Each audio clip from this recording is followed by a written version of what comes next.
वो तो एक ही बम मारने की बात कर रहा है सर। एक तबाह कर देंगे। फर्दो का जो न्यूक्लियर प्लांट है उसको कह रहे हैं कि वो बॉम्बर के जरिए तबाह कर देंगे। फिर भी कहीं ना कहीं वो कहते हैं कहीं ना कहीं किसी ना किसी जगह कोई ना कोई चीज बच जाएगी। सही, शक तो हमेशा रहेगा। ठीक है सर। हमें और अफगानिस्तान जो है, अफगानिस्तान पर कितनी बमबारी हुई है, अमेरिका ने कितने साल वहां आग और बारूद जो है बरसाई है। बिल्कुल। तो फिर क्या अफगानिस्तान जो है उसके लोगों को तब्दील कर लिया था। सर खुद ईरान इराक से 8 साल लड़ता रहा। दामी साहब सर, कल एक ट्वीट हुआ और उस ट्वीट में जो जिस तरह के अल्फाज इस्तेमाल किए गए रहबर आला के लिए कि हमें पता है वो कहाँ छुपे हुए हैं, उसका जवाब आज रहबर आला ने दिया है, बड़े सख्त अल्फाज में दिया है। उन्होंने कहा है कि किसी किस्म की जो रियायत है वो नहीं बरती जाएगी। सूरत हाल सर कहाँ जाती दिखाई दे रही है अब?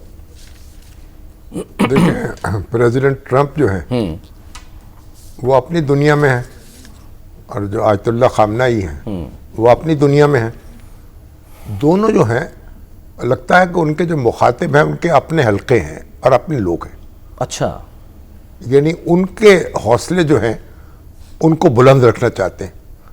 अच्छा। आयतुल्लाह खामनाई के अल्फाज अगर आप देखें और सुने तो वो बिल्कुल कोई परेशानी, कोई घबराहट जो है उनके लहजे से जाहिर नहीं होती, उनके लफ्ज़ों से जाहिर नहीं होती।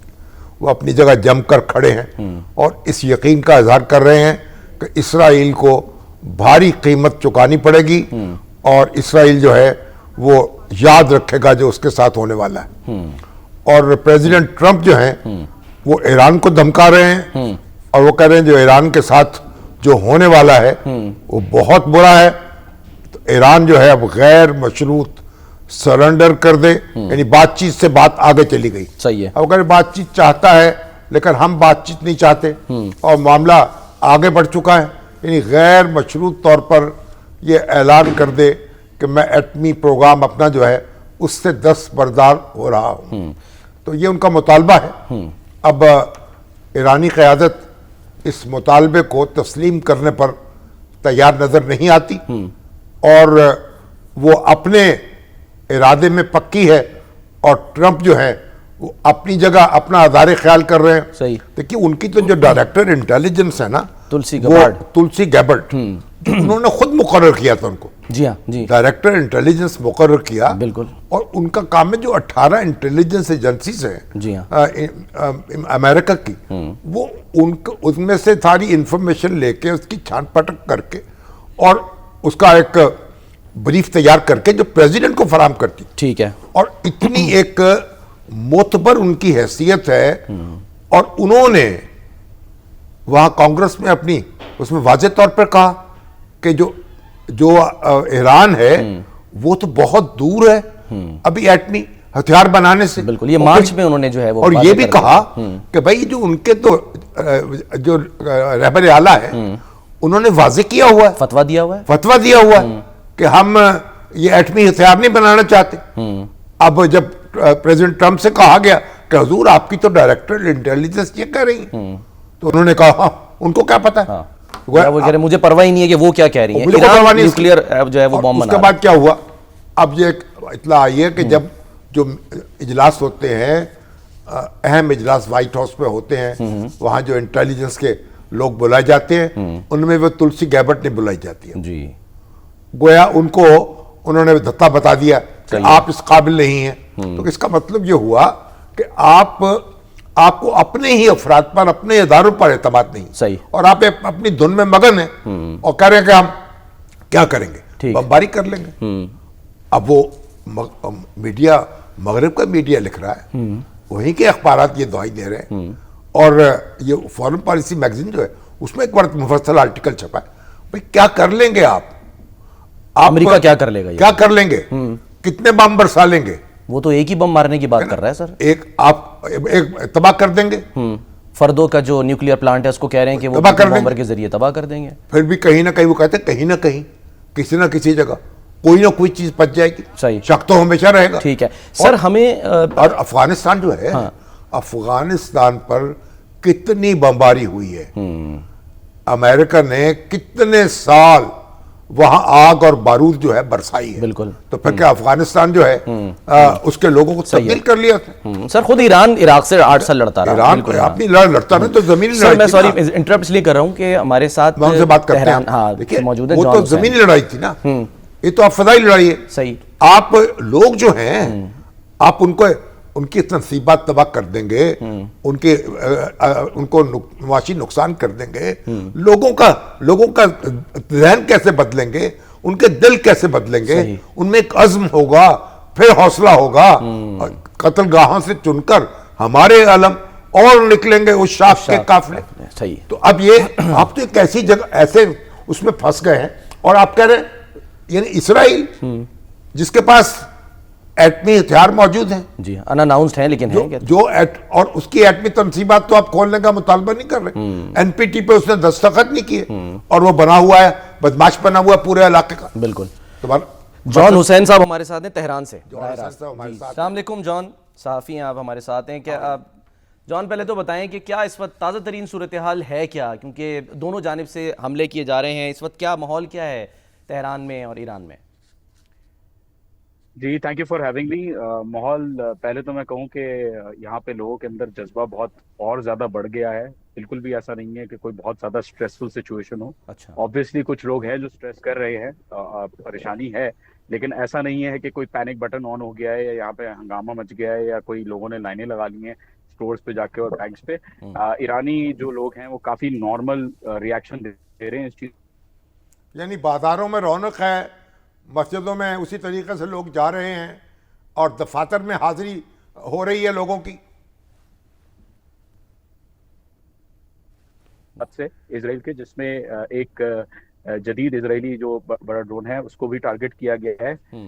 उसके अलावा जो अल्बोर्स प्रोविंस में इस वक्त एक लोकल ड्रोन मैन्युफैक्चरिंग फैसिलिटी को भी जो है वो ईरान ने पकड़ा है।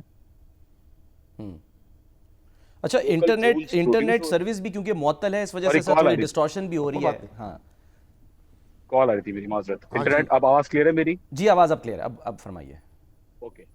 तो हुआ ये है कि यहाँ पे 4 जगहों पे इस्लाम शहर में, बागर शहर में, शहर रे में और एल्बोर्स में इस वक्त वर्कशॉप्स बाकायदा पाई गई हैं जिसके थ्रू इसराइल यहाँ पे अपने एजेंट्स को पैसे देके और डिफरेंट मवाद स्मगल करके लोकल ड्रोन्स मैन्युफैक्चर कर रहे थे और यहाँ से जो वो ड्रोन्स हैं उनको यूज किया जा रहा है प्राइमरीली टारगेट करने के लिए। उसके अलावा एक रिमोट कंट्रोल मिसाइल लॉन्चर भी पाई गई है एल्बोर्स रीजन में।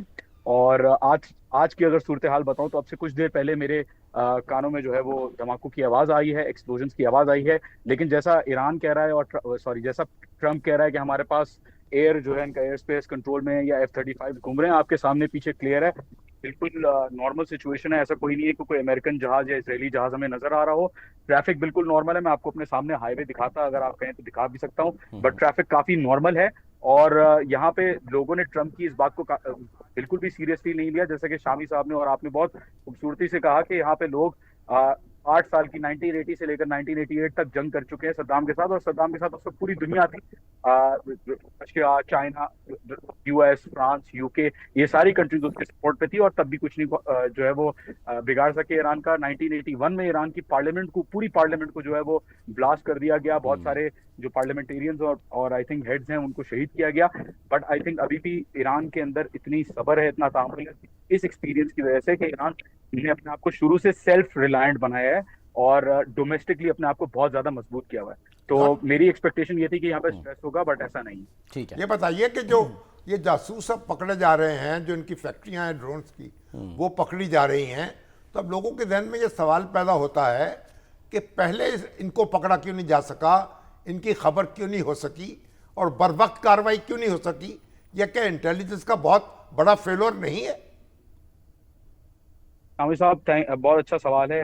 देखें, ईरान एक मुल्क है और जो ईरान की अपोजिंग साइड है उसमें पूरी जो वेस्टर्न रीजन है वो है। बहुत सारे मुसलमान ममालिक हैं, वो उनके साथ कोलैबोरेट कर रहे हैं। ईरान को सैंक्शन भी किया गया है, ईरान को टेक्नोलॉजिकली जो है वो रोका गया है, चीज़ों से मुख्तलिफ चीज़ों को इम्पोर्ट नहीं करने दिया गया ईरान में। और देखें, ईरान अपनी कैपेसिटी के हिसाब से आई वुड से कि इंटेलिजेंस फेलियर जहाँ तक मैंने बात की है, मुझे एक साहब ने बताया इंटेलिजेंस से उनका ताल्लुक, उन्होंने बताया कि एक्सपेक्टेशन ये थी कि इसराइल जो है वो F-35 के थ्रू या किसी फाइटर जेट के थ्रू इन टारगेट्स को जो है वो इनको टारगेट करेगा, बट बाद में ये सामने आया कि ड्रोन यूज हुए हैं। और ये एक्सपेक्ट करना ईरान से कि वो as one country with sanctions, without the proper technology, without the proper resources जो है वो इन सारी चीजों को इंगेज करेगा with hundreds of billions of dollars flowing in from the United States towards Israel, मतलब दूसरे मुल्कों से जो इमदाद मिल रही है इसराइल को इन कामों को पूरा करने के लिए, वो बिलियंस ऑफ डॉलर्स में। सो आई वुड से कि ये भी रिस्पॉन्स जो अभी ईरान दे रहा है, इसने एक बहुत बड़ा खुद तोड़ा है इसराइल का, जो बुली, जैसा कि आपने शामी साहब खुद कहा कि इसराइल एक बुली के तौर पे सामने आ रहा था, और ईरान ने इस चीज को, इस बुत को तोड़ा है कि इसराइल को कोई चैलेंज नहीं कर सकता या इसराइल के ऊपर कोई अटैक नहीं कर सकता। अच्छा, अब ये सोशल मीडिया पे ऐसी तस्वीरें आ रही हैं कि ये कोई किसी जासूस को मिसाइल के साथ बांधकर और इसराइल की तरफ रवाना कर दिया गया, इनमें कोई हकीकत है या ये आर्टिफिशियल इंटेलिजेंस का कमाल है? जी माशाल्लाह, ये आर्टिफिशियल इंटेलिजेंस का ही कमाल है। ऐसी कोई हकीकत नहीं है कि मिसाइल से बांध के जो है वो किसी जासूस अभी आपके ख्याल में कितने लोग पकड़े जा चुके होंगे जासूसी के इल्जाम में? मैं आपको एग्जैक्टली बता देता हूँ। 2 दिन पहले तक, जो परसों से लेकर कल तक 28 इसराइली मोसाद एजेंट्स पकड़े गए हैं, और कल 2 इसराइली मोसाद एजेंट्स पकड़े गए थे। आज 2 और इसराइली मोसाद एजेंट्स पकड़े गए हैं। तो ईरान में जो मुख्तलिफ मकातिब फ़िक्र हैं और मुख्तलिफ सियासी गिरोह हैं, वो सब इस वक्त आपको मुत्तहिद नज़र आ रहे हैं? एब्सोल्युटली, मैं कहता हूं कि यहाँ पे जो पहले तो एग्जैजरेट किया जाता था ईरान की ऑपोजिशन को कि ईरान के अंदर इतने सारे लोग जो अगेंस्ट है, जबकि ऐसा नहीं है। ऑन ग्राउंड हकीकत यह है कि most of the people are still with the government. जो लोग ऑपोजिशन में भी थे, इन इसराइल के अटैक्स के बाद वो लोग प्रो गवर्नमेंट हो गए हैं और गवर्नमेंट के साथ खड़े में, क्योंकि ऑब्वियसली ईरान के अंदर सॉवरेंटी वायलेट करना, ईरान की मासूम शहरियों को मारना, बच्चों को, औरतों को, साइंटिस्ट को, एकेडमिक्स को मारना, मीडिया जर्नलिस्ट को टारगेट करना, ऑब्वियसली जो जितने भी लोग ऑपोजिशन फ्रंट पे भी थे, जिनको इश्यूज थे, वो भी गवर्नमेंट की तरफ जो है वो आ गए हैं, क्योंकि अब सच नजर आ रहा है। जो ईरानी हुकूमत सबसे कह रही थी, वो सारी बातें सच होती हुई नजर आ रही है यहाँ पे लोगों को।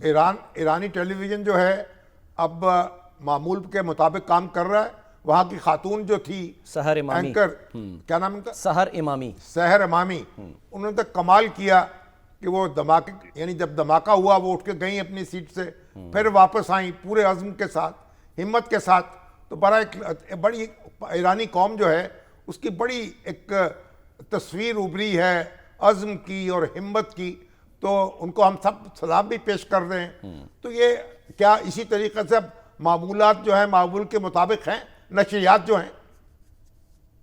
जी, नशरियात मामूल के मुताबिक हैं, एवरीथिंग इज नॉर्मल। वो भी आपने जैसे कि खुद जिक्र किया, जो स्ट्राइक हुआ IRIB की, जो ड्रोन अटैक हुआ IRIB की बिल्डिंग पे, उसके थोड़े से ही मिनट्स बाद ही वो ऑपरेशन नॉर्मली शुरू हो गए, और दूसरे मीडिया चैनल्स भी नॉर्मली ऑपरेट कर रहे हैं। मैं भी आपसे इस वक्त बिल्कुल नॉर्मली बात कर रहा हूँ। तो everything is normal in Iran, and everyone is, I would say everyone is. तो वो जो